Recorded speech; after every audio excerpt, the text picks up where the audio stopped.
Hello and welcome back to CWU Live. We are today discussing some fairly breaking news which affects CWU members working for Santander. Not all of them. We'll explain the details. This is from the Liverpool Echo.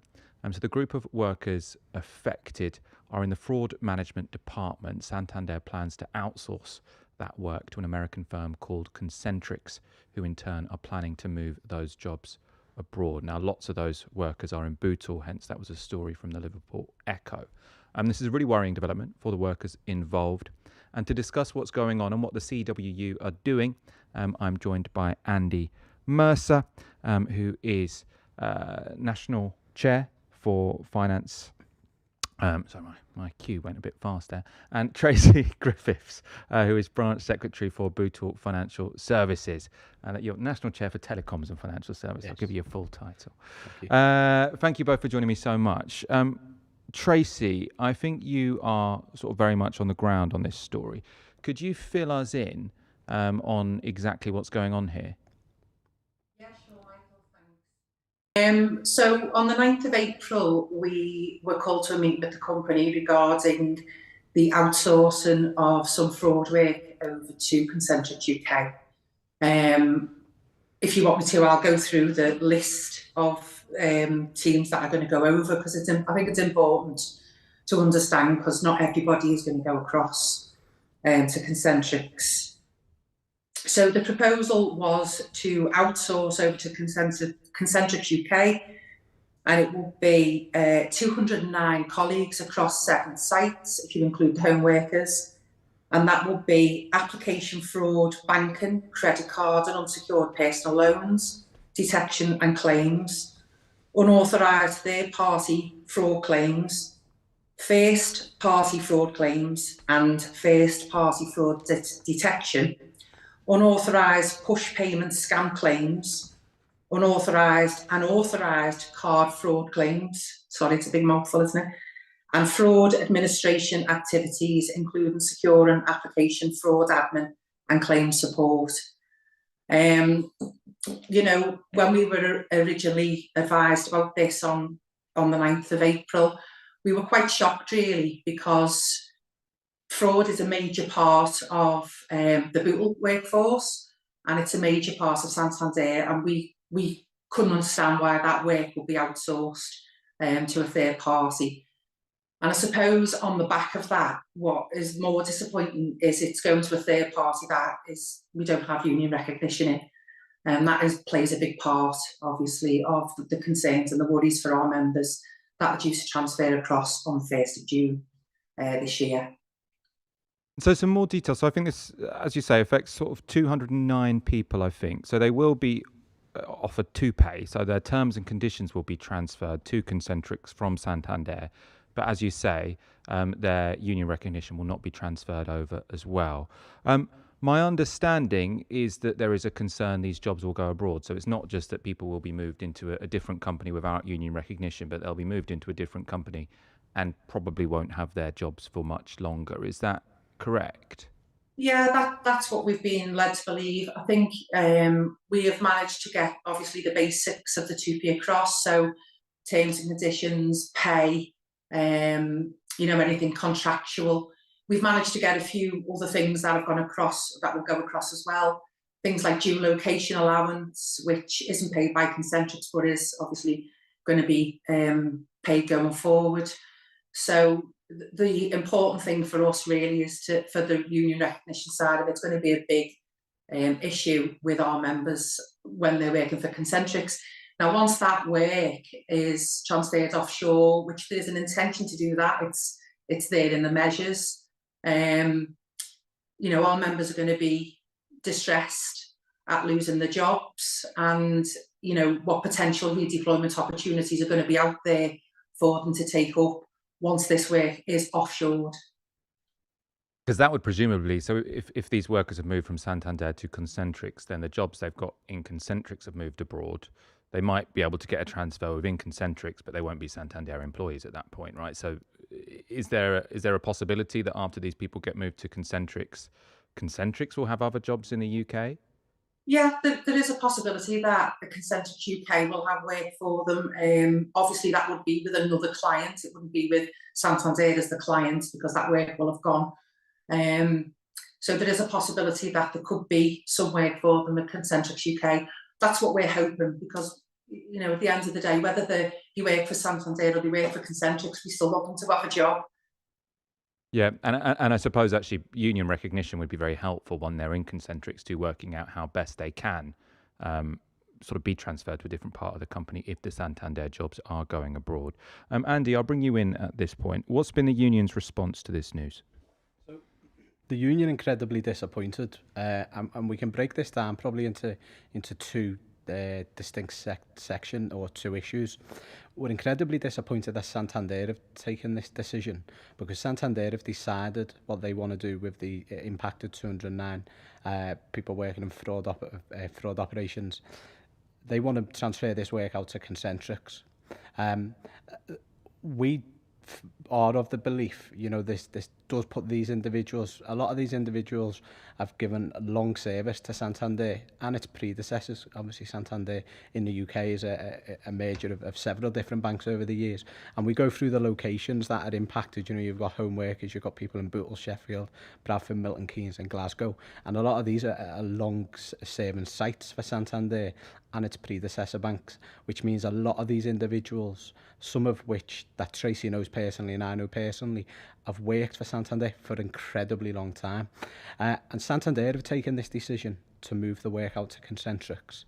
And then we come on to the, and then we've got everything around that with the Tupe, which Tracy's touched on. But then we come to the second issue, which is really what Concentrics are deciding to do with this work up on transfer. The union's position, I'm sure we'll go into maybe some of the detail around some of this as we go on. But the union is fundamentally opposed to what Santander have decided to do. And if we go into that next stage and the issue and the potential or the redundancy situation that Concentrics have indicated they will put these 209 individuals through, we are firmly opposed to that as well, and we do have a position and we do have some demands of both Santander and Concentrics around union recognition, but also actually around keeping this work in Santander. Santander a hugely important part employer in all of these locations. Actually, the locations that I talked through there, you know, they've got big history in a lot of these sites as well. I suppose there's always two questions, isn't there, when I'm sort of interviewing you and your colleagues, which is what's the position of the union, and then what leverage does the union have?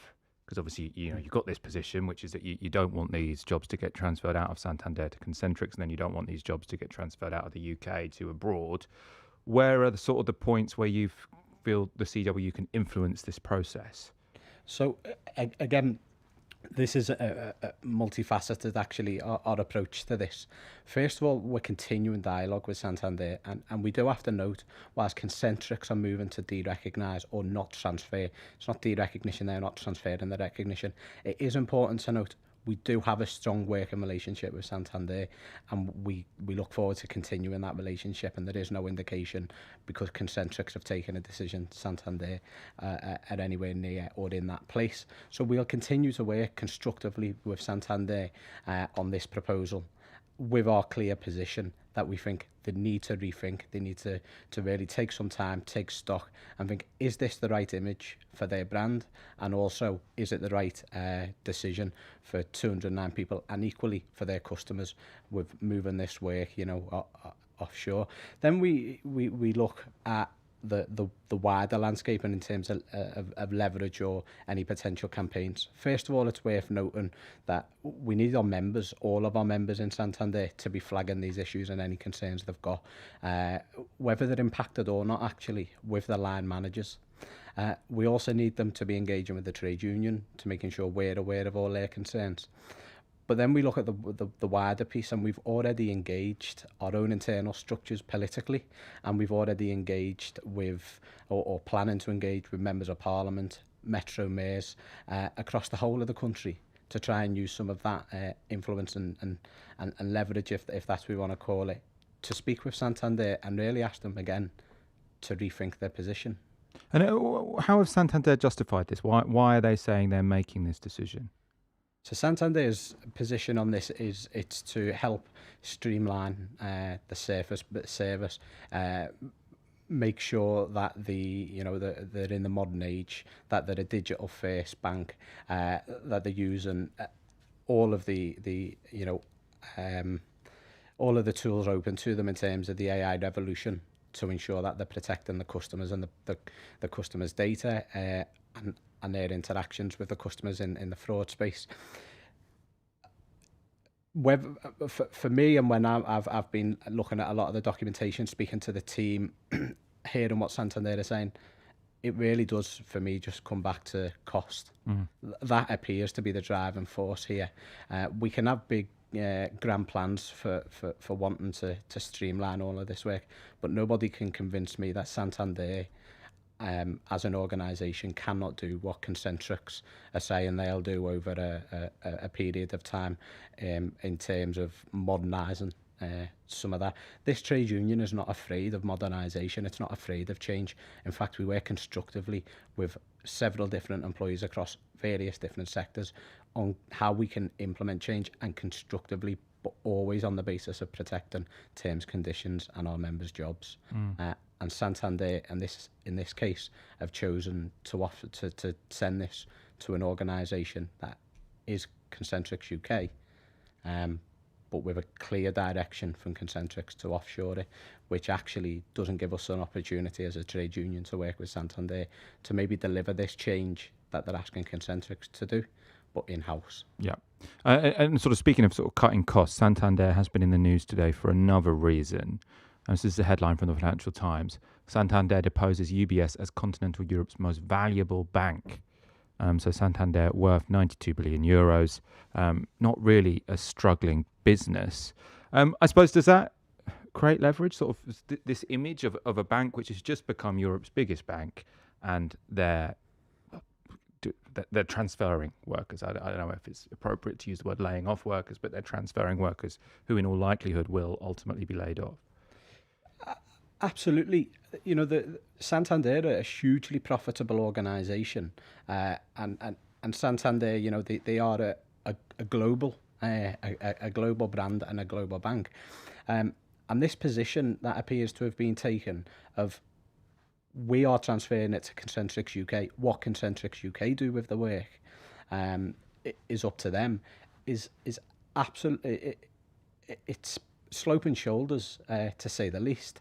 When you've got that level of profits and level of finance in the organisation, there is viable alternatives to keep this work. We understand the cost pressures that business is under, that the economic landscape in the UK, but Santander have the ability to withstand some of that economic pressure, and should be looking to prioritise the well-being and the job security of their own employees, and not looking to transfer it elsewhere, especially when we've got stories like that in the Financial Times.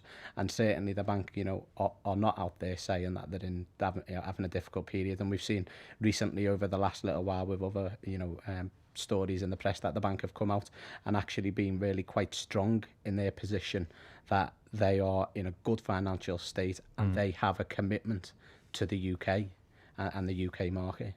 Let's go. We're actually getting lots of questions in, so I'm going to ask these. And I mean, I'll let you and Tracy sort of decide who's best to answer them in a way, because you'll have different expertise on different elements. And so this isn't a question so much for Anna Batin saying we are committed to the UK. So Anna Batin, I think, is the CEO of Santander, is she?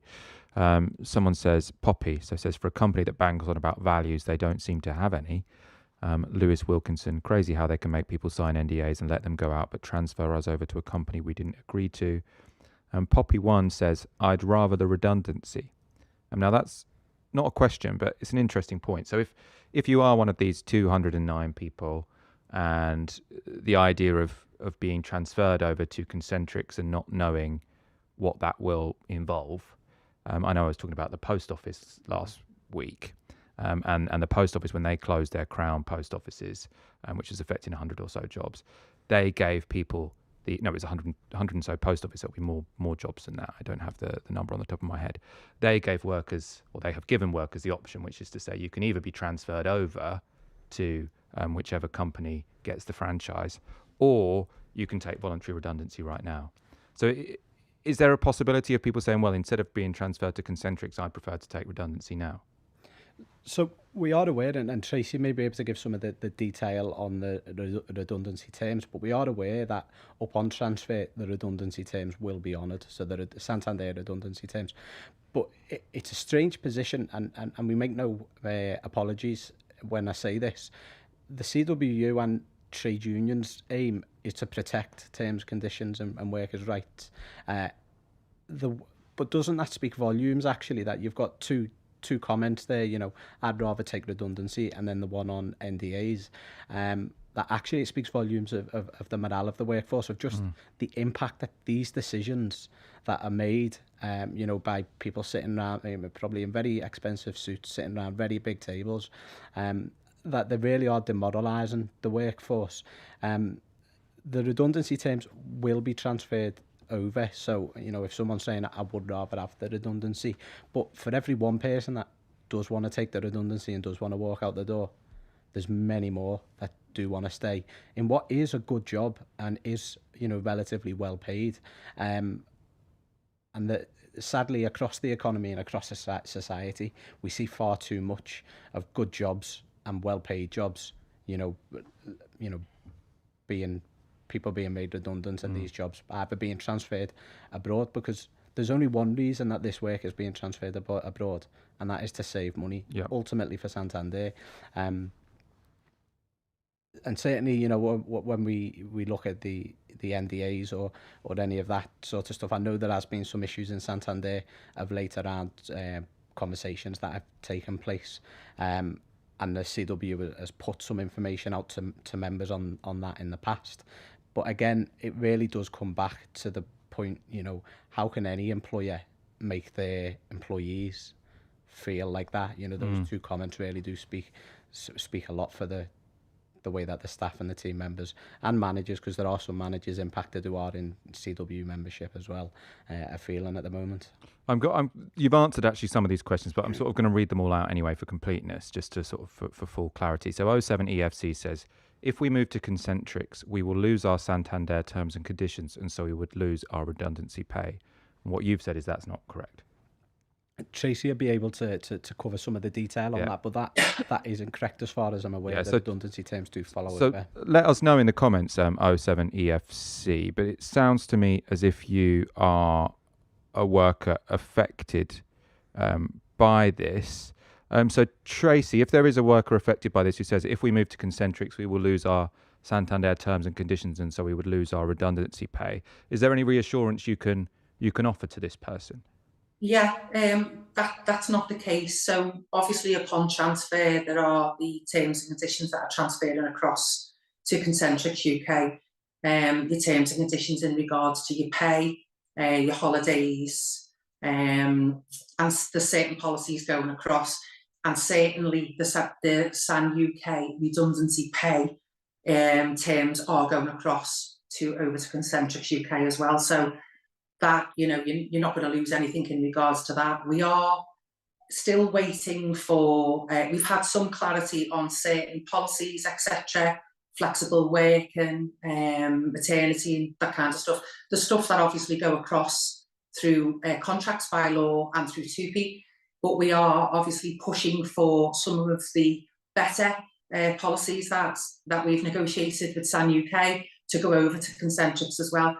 And I think that's the hardest part for us, and the most disappointing for us, is if we were transferring that work to another company that had union recognition, we could. It's a better place for our members to be in. And I think, you know, going back to the comment that Poppy had made there about, you know, she'd rather have the redundancy. That I understand that. I really, really do understand that. I think as well, it's scary. Anything like this is scary, but it's a potential job loss at the end of the day in a couple of months' time. Once Concentrics UK have completed their review of where that work is going to go offshore, of which there are many companies within countries within Concentrix UK that they offshore work to.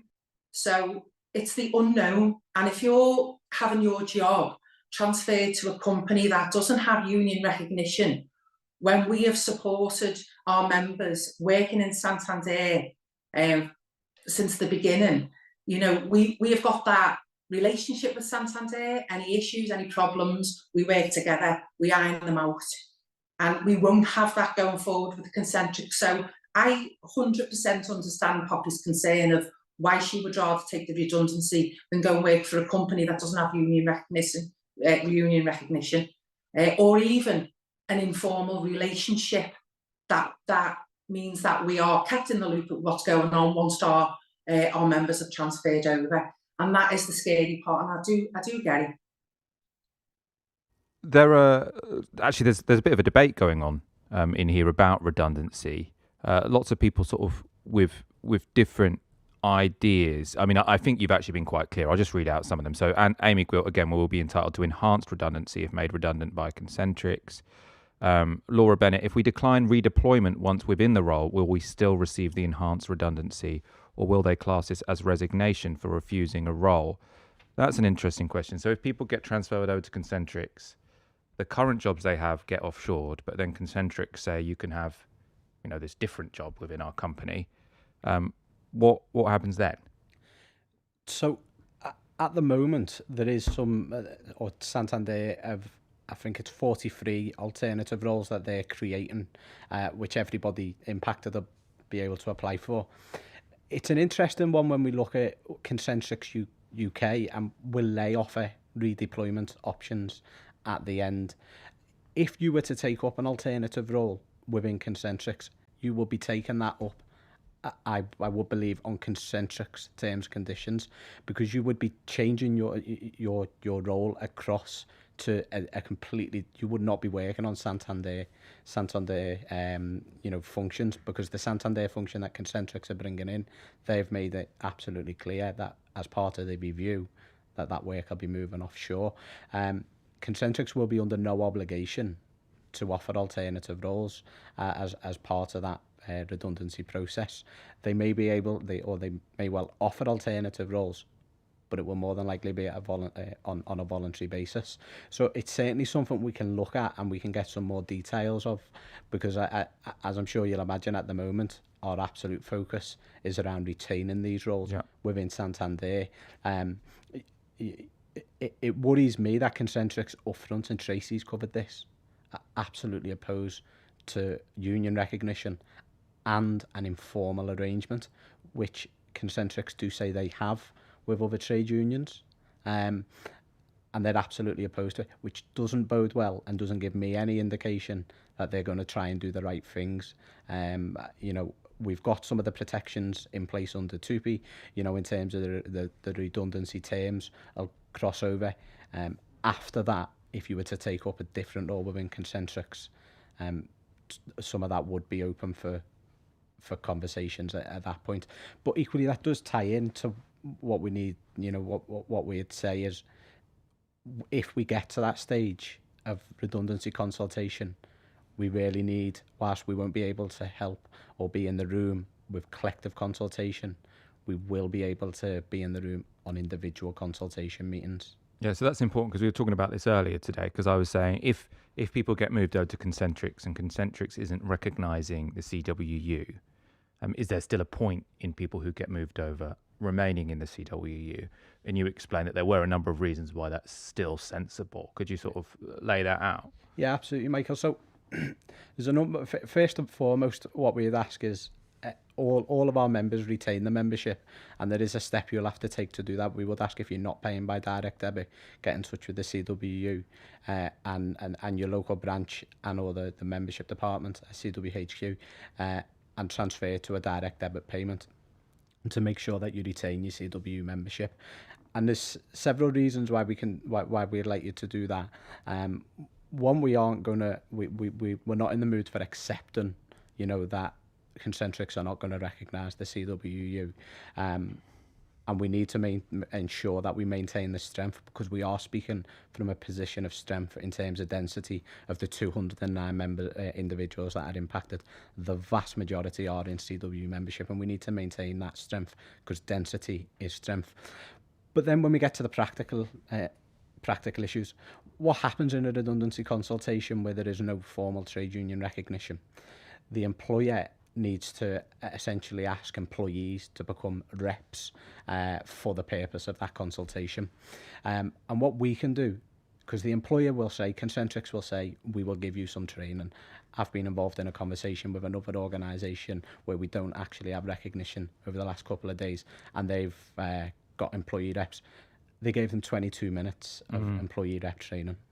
We've stepped in because these people are members, and we've gave them some. There's a clear conflict of interest there, isn't it? If you say we're going to train you to negotiate with us. Yes, on because the importance of a collective consultation stage is to provide a collective alternative proposal. So what can you offer as employees or as the trade union that could get us to change our mind? This is surely if we go there, so if we go over to Concentrix, they offshore the jobs, they have to make us redundant under Santander policy. If they do offer some jobs, they can't make you terminate the Santander contract without also offering redundancy. That's from Mark McNulty. Does that sound correct to you? Because that's quite reassuring if that's sort of yeah, they are, they would have to enter consultation on redundancy because the work will not be in the UK. That is the indication that we've been given. The work will be, or it's in the FAQs provided by the bank. The Concentrix are looking to offshore this work, so they are looking at entering a redundancy consultation. But it is important, and Tracy's covered some of this. The redundancy terms are the Santander redundancy terms. But again, on that point, the CWU can attend, if you're still a member, can attend your individual consultation meeting. And it'll be the CWU that are making those points in those meetings.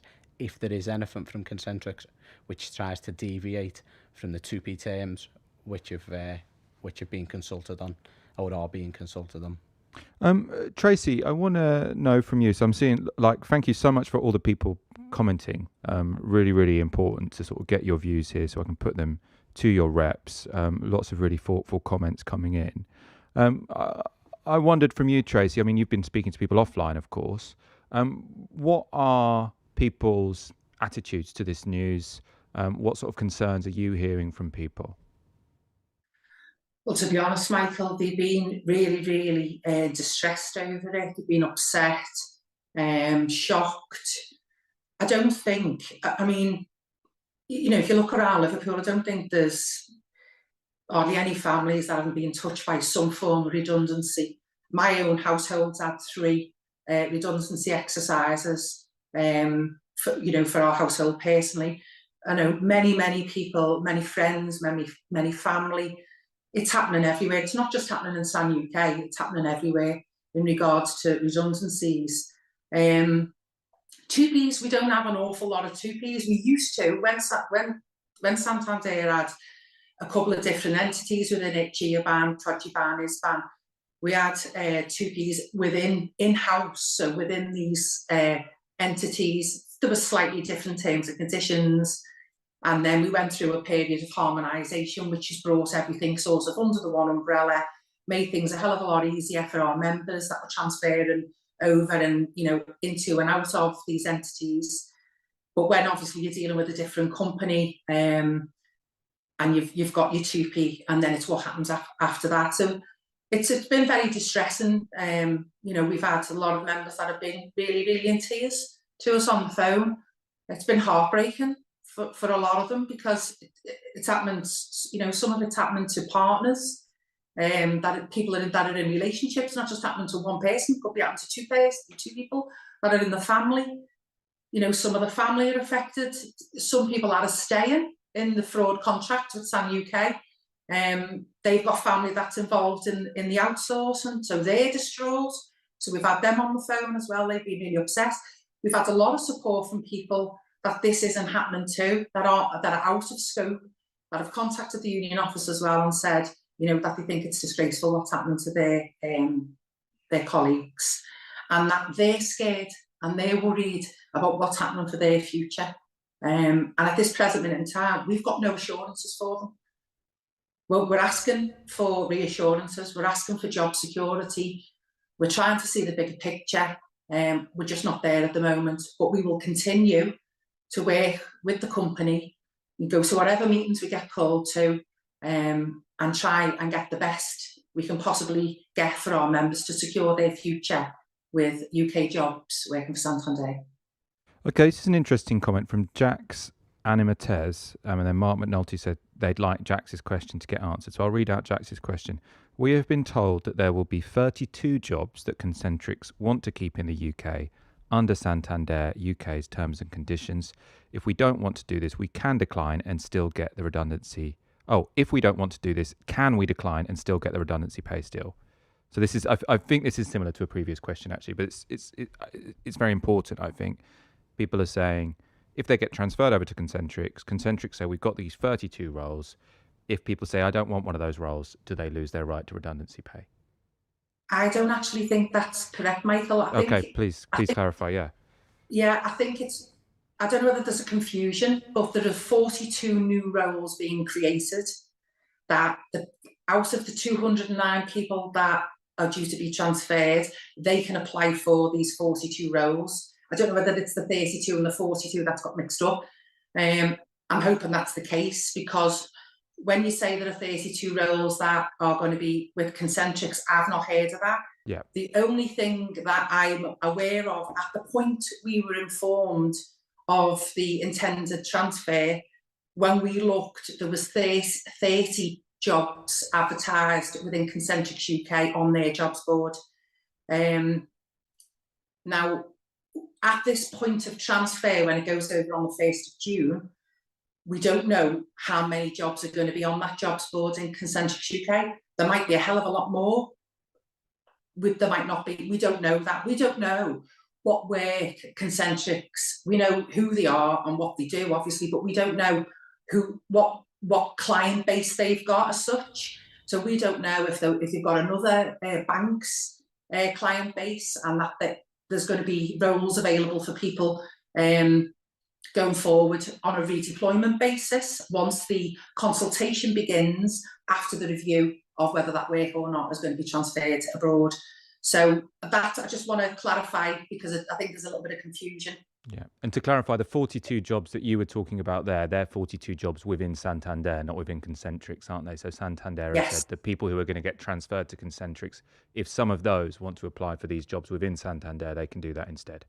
Yes, but the 42 jobs are obviously in relation to what's happening with Concentrix, are part of that, but they're not Concentrix jobs, the Santander UK jobs. Yeah.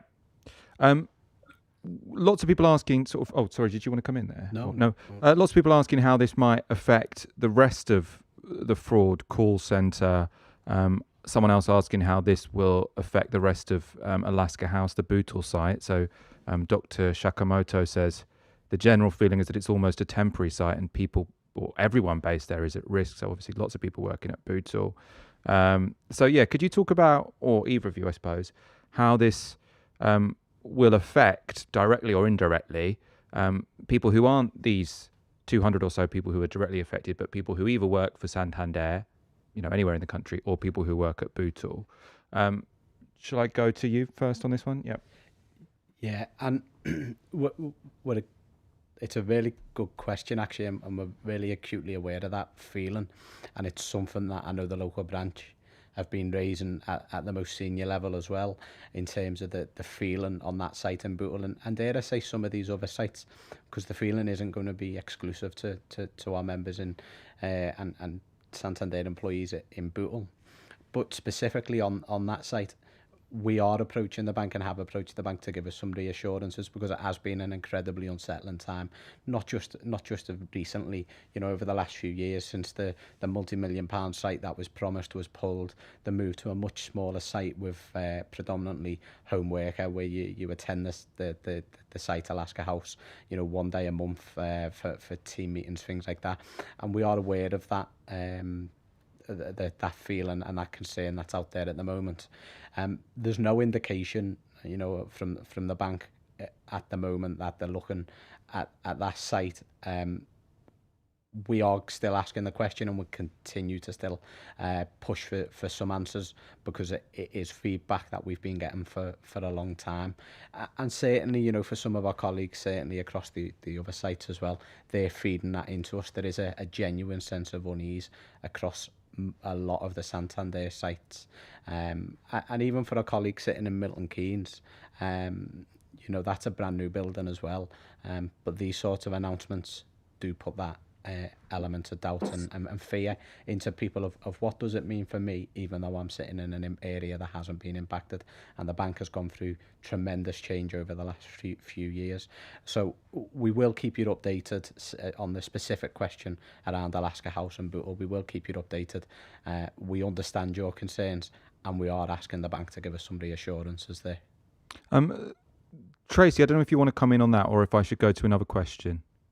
And just really to you know, agree with what Andy's saying there. We will ask that question at every meeting, you know, that we get invited to. We are asking at every strategic meeting, what is the future for the Santander workers in the UK?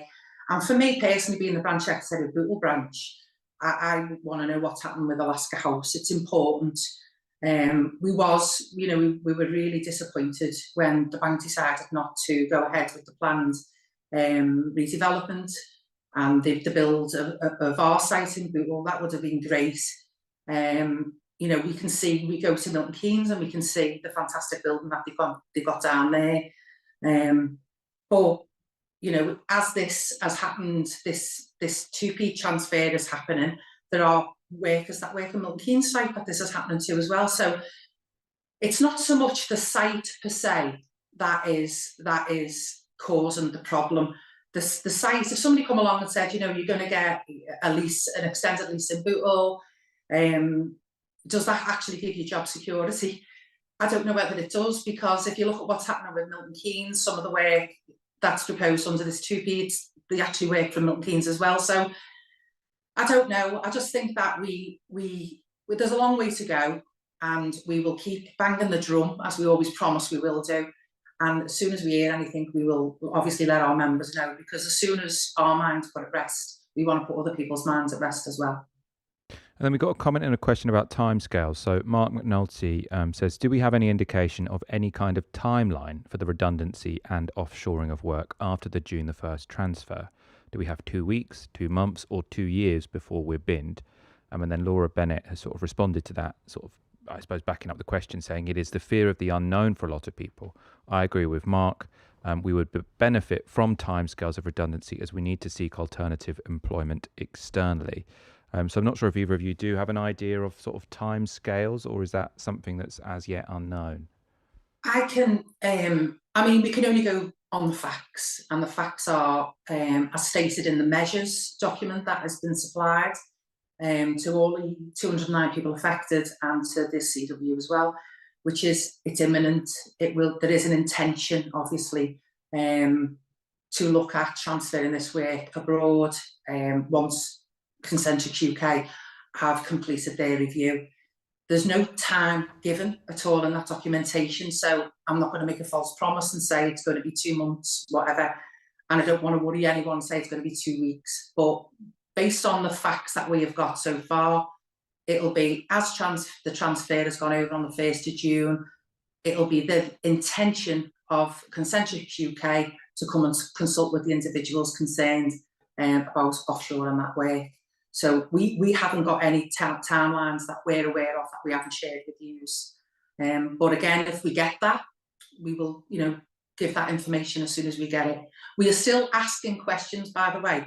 We are, we've sent a big list of questions over to Concentrics, to the company, and to San UK. We haven't had the responses back yet that we as a team, the SNC, Santander National Team, want to be able to go through and work through and try and get the best possible outcome we can for our members. But as soon as we have that information, we will obviously share it with yourselves. We have also been receiving all the inquiries through our mailbox, and anything that comes through there is being answered by myself or Matty Stokes, one of the reps in the office at the moment. And we've gone through all those inquiries, and being as open and as honest as we possibly can with you. Anything that we haven't been able to answer, we have gone back to the business partner that's obviously in charge of all this, who has gone to Concentrics UK to get the answers for us that we need to be able to give our members peace of mind. Okay, a couple of questions about those 42 roles being advertised within Santander UK. Or I don't know if advertise is the right word, or sort of suggested that people could go to instead of the Tupe. So Joe Kenny says, I understand the 42 roles are SAN UK roles, but will be for jobs for experienced staff to help newly trained offshored Concentric staff. So this will just be sort of 42 people to stay on to help the offshored Concentric staff get a handle of the fraud management job. And Chelsea Buchanan says, is there any job security with the 42 roles? The roles are to support the transition of all of this, so it will just be a matter of time before those jobs are affected too, as a question. Yes, I mean, it sounds like this is all happening very quickly, isn't it? So people are getting information which is all quite confusing. It's sort of confusing to me, sort of trying to parse exactly what's going on here. I don't know, if Tracy, if you're able to sort of bring a bit of clarity here. The second question is regard to, is there any job security with the 42 roles that are going to be created? The answer is we don't know, because we don't know what's going to happen with those 42 roles. You know, the company could come and say we're going to do something with them, but it can happen in any area. You know, there is the company's got a strategic blueprint that they need to work through, and that means going from area to area to area, getting the best that they possibly can within that area, looking for cuts and savings. They want to be a big player in the market, so you know it's understandable that that's what they want to do. But you know, the implications on our members obviously is this. So those 42 roles, no, there is no guarantee if you've got one of them roles that you'd be still here in the UK, or you know, and not transferred somewhere else. But that it's a moving feast day by day. There are things happening, you know, within SAN UK that we become aware of, or meetings that we're involved in. So we couldn't guarantee that. Out of those 42 new roles, we just have a list of what the roles are. We don't know what the job actually is, whether it is to oversee. We know that obviously there will be some. So the list of jobs and purpose. So we've got S1 and S2 roles, and S3 roles that are in there as well. So we've got, will act as operational support for the subject matter experts, dealing with more complex non-customer activities and financial communication with external firms, multi-skilled agents, execution of exception processes outside the scope, mixed claims and exceptions, and BAU process. So all this will mean more to the people that are doing the job, you know, than it means to me in regards to what that job is. But there is a list of jobs and what those jobs will entail. And I'm sure that was also given in the pack that went out, what those jobs were and what those jobs would entail going forward. Just in addition to that, just to build on what Tracy said, we did send a briefing to all members on the 15th, and it should be in your personal email inbox, and there is something on there which is talking about the redeployment opportunities, and it does say that it'll focus on managing process exceptions, high risk activities, and overseeing the supplier delivery of Tupe related tasks. So again, it's probably what you were saying, Michael. It's a live story in a sense. You know, things are developing as it goes on, so there is going to be a lot of stuff out there. It doesn't necessarily, when I read that and when, you know, it's positioned in that way, doesn't say that you'll be training necessarily, you know, the Concentric staff, you know, once it's offshored. But there may well be elements of verification of tasks, which that's what it jumps out at me as. You know, some of there'll be quality control measures, but it really does bring it back, doesn't it, to the point that these employees, this 209 that are impacted, highly skilled, incredibly competent people who, you know, these 43 roles are essentially going to be fact-checking and ensuring the roles that are be doing completed offshore, or that the transactions completed offshore are correct. So actually they're still relying on direct labour employees to probably give it the seal of approval and the job well done stamp. Doesn't that just build into the, you know, the point that we're making is actually these jobs are highly skilled, these people are highly skilled, and the work should remain in Santander. You know, it really does. Hopefully that helps answer the question. And again, it comes back to the point that we made before. When you're getting this feedback, it is, whilst this is incredibly useful, it's really important that all our members are feeding back in to both the Algus branch for the members in there and also into the Bootle branch for the members in the Bootle branch, focused on that Bootle site there. I'm just going to read this comment from Poppy because I think it's quite profound, really. She says, it's not even losing the job that's making me angry. It's the way it's been handled. Feel like we have been strong-armed for work for a company we didn't apply to, not given our actual grace period. And Francesca says, heartbreaking that we've worked so hard now to be sent to another company that will squeeze us for information, then sack us. And Jax Animates says, 20 years of experience nearly in my role. How can they offshore this and get these new guys to be upskilled?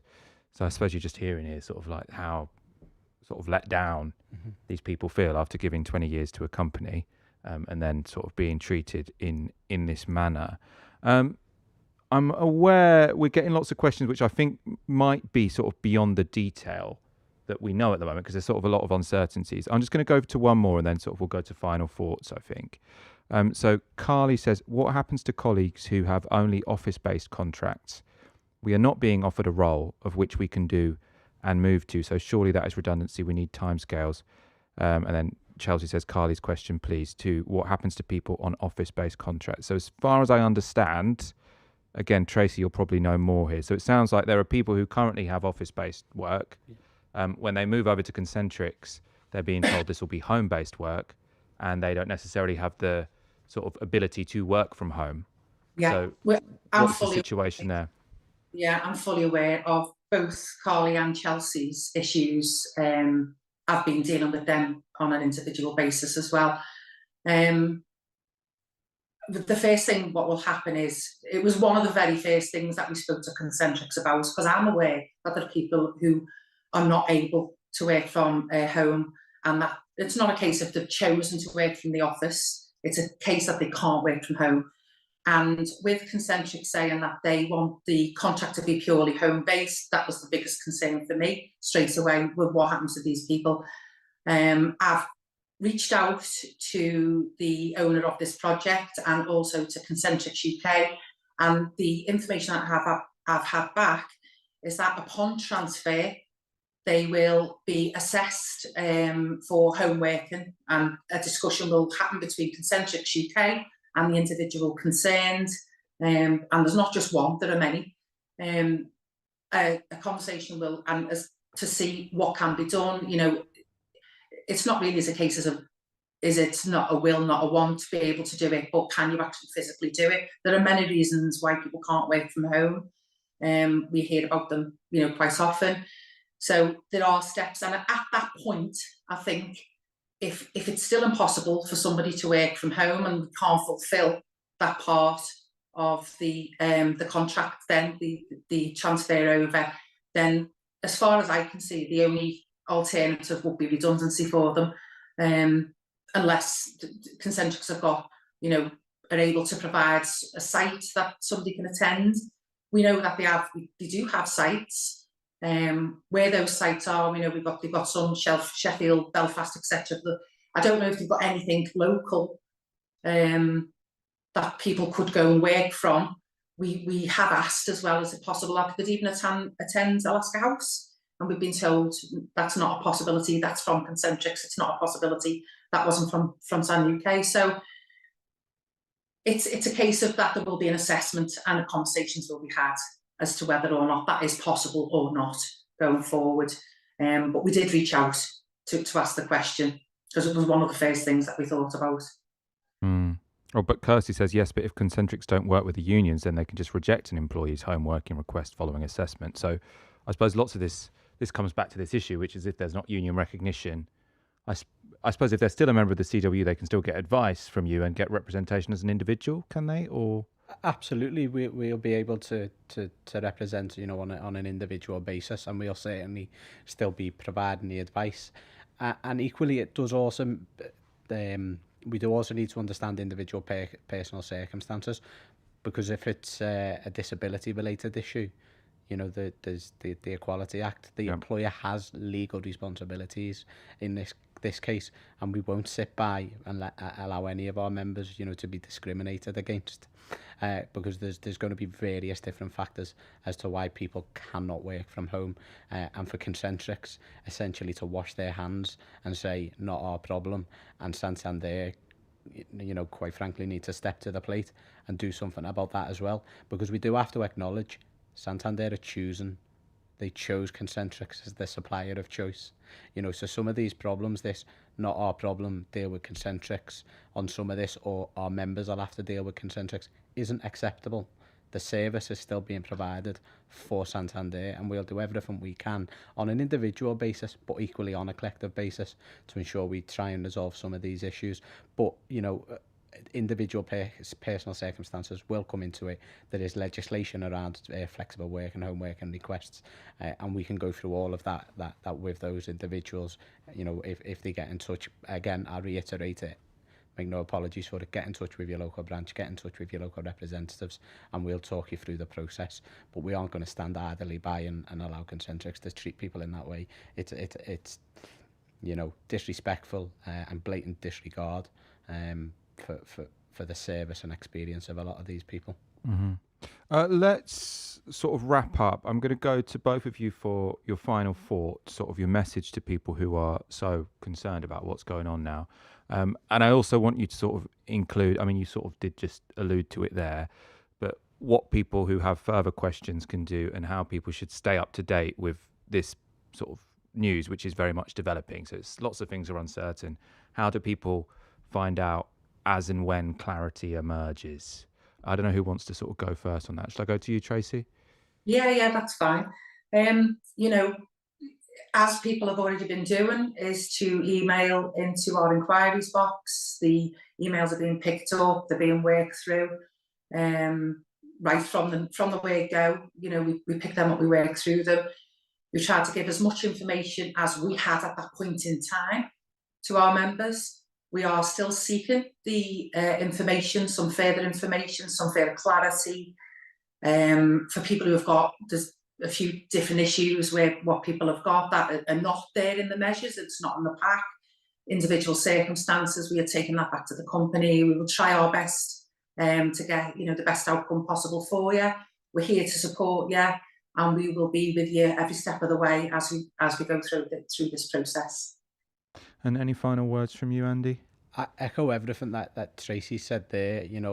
I'm rest assured, we've emphasised to Santander that they really need to prioritise, the employees' well-being, the experience, and the expertise and the service they provide to the customers instead of cost cutting. And I really want our members to know that we're going to stand by you, side by side, every step of the way in this process. Stay in touch, stay engaged with the union. We'll be in touch with you as well. But most importantly, don't feel alone in this process. I was going to have a bit of a rant about Santander's decision and how Concentrics are trying to undermine the right to be, part of a trade union. But actually, do you know what? Some of those comments that you've read out there have really moved me, actually. And, I do know a lot of people that are impacted across various different sites. And stay together, stay united with your trade union. Lean on the union for support, lean on each other for support, and we will get through this. And we are standing there and we are fighting back, and we have got some clear demands of the bank as well. Yeah, just going to actually one quick, can we join CWU if we're in advance? That's from Michelle MacArthur. So Advance are the other recognised trade union, and we do have different collective bargaining units. So I'm not going to necessarily advocate for any advanced members to join the CWU or vice versa. Actually, it depends on the site. It also depends on what work you undertake within the trade union. I'm not going to get into any sort of, we're better than advanced or any of that sort of stuff. It's your decision what trade union you're a member of, but there is distinct bargaining units within Santander. Advance are a strong partner of ours, and I believe Advance's position is similar to the CWU's on this consultation, and they're pushing back as well, and I believe that they're not happy with this. A strong united front from the trade union movement in situations like this is what we need. Great. I'm going to end actually, just your comments have been so brilliant today. Thank you so much for watching and commenting. I'm so sorry for what so many of you are going through. I'm just going to end by sort of reading just a few sort of recent comments, just that I can sort of see here. CJ Makeup, absolutely gutted for everyone affected. Offshoring services, in my personal opinion, will only disjoint the organisation. Santander is losing amazing staff members with a vast amount of knowledge. Kirsty Honeyman says, just to all the folk in this chat affected, stay strong and ask all the questions to Santander and CWU. I've been through redundancy myself by Santander, and can't believe, this is from Chelsea, can't believe Santander are willing to lose experienced, loyal staff who have devoted years to the company. Thank you so much for watching, everyone. Do keep in touch with your representatives as this develops, sort of as more information comes out from Santander. Thank you so much both for joining me this evening. I think it's been very clarifying.